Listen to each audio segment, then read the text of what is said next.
Hello and welcome to my channel your global mentors. मैं आपको बताना चाहता हूं कि योर ग्लोबल मेंटर्स एक ऐसी ऑर्गेनाइजेशन है जो बच्चों को हेल्प करती है फॉरेन एजुकेशन से रिलेटेड जानकारी में, कि किस तरह के कॉलेजेस में अप्लाई करनी चाहिए, कौन से कोर्सेज में बहुत ज़्यादा डिमांड है, किस कंट्री में मुझे जाना चाहिए, क्या रिक्वायरमेंट होते हैं, कैसे अपने प्रोफाइल को डेवलप करना है, किस तरीके से कॉस्ट एनालाइज किया जाए, कहाँ से हम फाइनेंस को अरेंज कर सकते हैं। ये सारी जानकारी आपको इस चैनल में मिलेगी। ठीक है, तो मैं आपको ये जानकारी इसलिए देना चाहता था, कई लोग मुझसे पूछ रहे थे कि सर योर ग्लोबल मेंटर्स है क्या बेसिकली। तो आपको अगर किसी भी इस तरह की जानकारी चाहिए तो बिल्कुल कमेंट बॉक्स में आप लिखें, मैं आपको उसका जवाब दूंगा। ठीक है, मेरा नाम अतुल जैन है और मैं एक फॉरेन एजुकेशन कंसल्टेंट हूँ। आज मैं आपसे बात करने जा रहा हूँ कि कनाडा में स्पेसिफिकली बच्चों को बहुत ज़्यादा कन्फ्यूजन होता है कि डिप्लोमा कोर्सेज करें या डिग्री कोर्सेज करें। डिप्लोमा कोर्सेज करने से क्या फ़ायदे होंगे और डिग्री कोर्सेज करने से क्या फ़ायदे होंगे, क्या इसका इंडिया में रिकॉग्निशन हो सकता है, क्या प्रॉब्लम्स आ सकती हैं, क्या अच्छाइयाँ हैं। ये सारी चीज़ों के बारे में मैं आज से डिस्कस करने वाला हूँ। बहुत डिटेल में आपको बताऊंगा, बिल्कुल एंड तक बने रहिए कि डिप्लोमा करें या डिग्री करें। ठीक है, तो let's start with diploma and degree के कुछ पॉइंट्स जो आपको बहुत ज़रूरी हैं। When you talk about a diploma course, उनके ड्यूरेशन कैसे हो सकते हैं। डिप्लोमा कोर्सेज के ड्यूरेशन 8 मंथ से लेकर 2 ईयर्स के हो सकते हैं। जैसा कि आप जानते हैं कि कनाडा में post graduate work permit 2 years के कोर्स में 3 ईयर्स का मिलता है, और उसके कम ड्यूरेशन के कोर्सेज में आप जितने समय का कोर्स करते हैं उतने समय का ही PGWP मिलता है। ठीक है, और यूनिवर्सिटी के ज़्यादातर प्रोग्राम या तो 1 साल के होंगे या 2 साल के होंगे। 8 मंथ्स का प्रोग्राम कंपैरेटिवली यूनिवर्सिटी में कम मिलता है या डिग्री कोर्सेज में कम मिलता है। ठीक है, तो डिप्लोमा में 8 मंथ्स टू 2 ईयर्स और डिग्री कोर्सेज में 1 ईयर एंड 2 ईयर्स के प्रोग्राम होते हैं। ठीक है, नेक्स्ट चीज़ होती है कॉस्ट। डिप्लोमा प्रोग्राम का कॉस्ट कंपैरेटिवली कम होता है। कम क्यों होता है उसके पीछे का वजह मैं आपको बाद में बताऊंगा, लेकिन उनके कॉस्ट कम होते हैं और नॉर्मली इस कॉस्ट कम होने के कारण आप ज़्यादातर बच्चे उसको अफोर्ड कर पाते हैं। लेकिन उधर डिग्री कोर्सेज का कॉस्ट कंपैरेटिवली हायर होता है और उसको इसीलिए अफोर्डेबिलिटी नहीं आ पाती। एक बात और ऐड कर दूं इसके साथ ही, स्कॉलरशिप्स।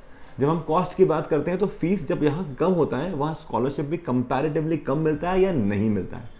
ठीक है, और जहाँ जहाँ यूनिवर्सिटीज़ हैं, क्योंकि वो फंडेड होते हैं या पब्लिक यूनिवर्सिटीज़ होती हैं, तो चांसेस ऑफ गेटिंग आपकी स्कॉलरशिप इज़ कंपैरेटिवली हायर। ठीक है, नेक्स्ट एलिजिबिलिटी।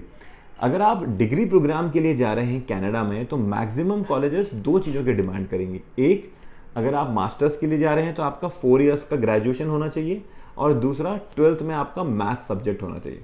अगर ये चीज़ नहीं है तो मैक्सिमम यूनिवर्सिटी में आपकी एलिजिबिलिटी नहीं आएगी। यूनिवर्सिटी मतलब डिग्री प्रोग्राम की बात कर रहा हूँ।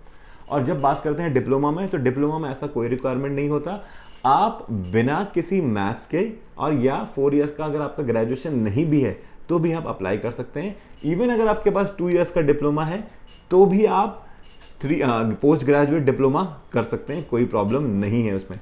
ठीक है, ऑफर्ड बाय ज़्यादातर कॉलेजेस आपको डिप्लोमा देंगे। कॉलेजेस मतलब कम्युनिटी कॉलेजेस, प्राइवेट कॉलेजेस आपको डिप्लोमा प्रोग्राम देंगे, और ज़्यादातर यूनिवर्सिटीज़ आपको डिग्री प्रोग्राम देगी।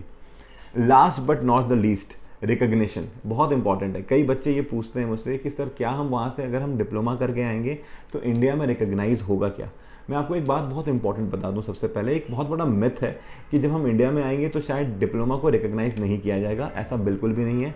आप कोई भी ऐसे कॉलेज से पढ़ाई करके आ रहे हैं और वो आपको डिप्लोमा मिला है तो आप बिल्कुल रिकग्नाइज होगा। मैं आपको एक और जानकारी दे दूं, इंडिया के जितने भी बड़े कॉलेजेस हैं जैसे कि IIMs हैं, FMS है, SP जैन है, ये सारे आपको पोस्ट ग्रेजुएट डिप्लोमा ही देते हैं। तो अगर आप डिप्लोमा करके इंडिया के कॉलेजेस से डिप्लोमा करके अगर आप आगे पढ़ाई कर सकते हैं या आप जॉब कर सकते हैं, तो वैसे ही अगर आप कनाडा से भी अगर डिप्लोमा प्रोग्राम लेके आ रहे हैं तो इंडिया में वो रिकग्नाइज होगा। पहली चीज़। दूसरी चीज़, अगर आप कुछ सालों के जॉब करके आ रहे हैं तो कोई भी व्यक्ति आपके फिर डिप्लोमा या डिग्री से नहीं पूछता कि आपने क्या किया है, वो आपके जॉब के बारे में जानना चाहता है कि आपने जॉब किस एरिया में किया है। ठीक है, तो रिकग्निशन पूरा है। गवर्नमेंट ऑफ इंडिया कभी किसी को नहीं बोलती कि आपने वहाँ से डिप्लोमा किया है तो हम आपको रिकग्नाइज नहीं करेंगे। फुल रिकग्निशन है, कोई टेंशन लेने की ज़रूरत नहीं है। अब मैं कुछ चीज़ें आपको बता दूं कॉलेज और यूनिवर्सिटी के बीच में। कॉलेजेस नॉर्मली बहुत छोटे होते हैं, यूनिवर्सिटीज़ कंपैरेटिवली बहुत बड़े होते हैं। कॉलेजेस में इनसाइड अकोमोडेशन नहीं होता है, कॉलेजेस के प्रीमाइसेस के अंदर में अकोमोडेशन आपको नहीं मिलेंगे। लेकिन यूनिवर्सिटी का क्योंकि एरिया बहुत बड़ा होता है तो वहाँ पे इनसाइड अकोमोडेशन भी मिलता है। कॉलेजेस में जनरली आपको स्कॉलरशिप नहीं मिलेगा, यूनिवर्सिटीज़ में आपको स्कॉलरशिप मिलने के चांसेस कंपैरेटिवली हायर हैं।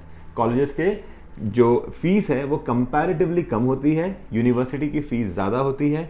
कॉलेजेस में ज़्यादातर जगहों पर आपको डिप्लोमा मिलेगा और कुछ कॉलेजेस जो एफिलिएटेड हैं वो आपको डिग्री कोर्सेज भी दे सकती हैं।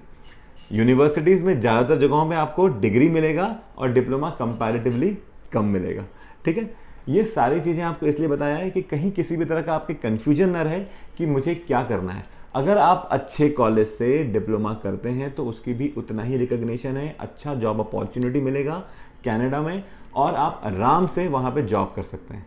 ठीक है, thank you so much, like and subscribe my channel, thank you.